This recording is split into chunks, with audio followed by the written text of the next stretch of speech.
প্রেমে বিচ্ছেদ হওয়ার কারণে যদি তোমার মরে যেতে ইচ্ছে করে, তবে বাড়ির আশেপাশে কোনো হাসপাতালে গিয়ে দেখে এসো মানুষ একদিন বাঁচার জন্য কতটা লড়াই করে। সামান্য অভাবে যদি তুমি দিশেহারা হয়ে পড়ো, তবে রাতের আধারে রাস্তার দুপাশে ঘুমিয়ে থাকা মানুষগুলোকে একবার দেখে এসো, যাদের পেটে নেই ভাত আর মাথার উপরে নেই ছাদ।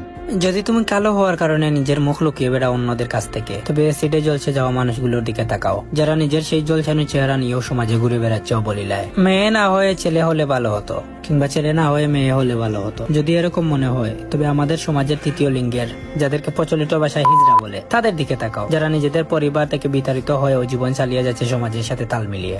যদি নারী বলতে টাকা লুবি, ছলনাময়ী দুঃখবাজ মনে হয়, তবে নিজের মায়ের দিকে তাকাও, যে তোমার বাবার অভাবের সংসারে না খেয়ে পড়ে আছে, তবুও ধনী কাউকে বিয়ে করার পথ বেছে নিচ্ছে না। আর যদি পুরুষ বলতে দেহ লুবি, মেয়েবাজ মনে হয়, তবে নিজের বাবার দিকে একবার তাকাইও, যার ছোঁয়ায় নেই কোনো লালসা, আছে শুধু মায়া, মমতা, স্নেহ, যে তার মেয়ের সবচেয়ে নিরাপদ আশ্রয়স্থান। যদি কখনো নিজের মধ্যে অহংকার এসে পড়ে, তবে কোনো কবরস্থানে ঘুরে এসো, যেখানে তোমার চেয়ে বড় বড় জ্ঞানী, সুন্দরী এবং সফল ব্যক্তিরা মাটির নিচে শুয়ে আছে।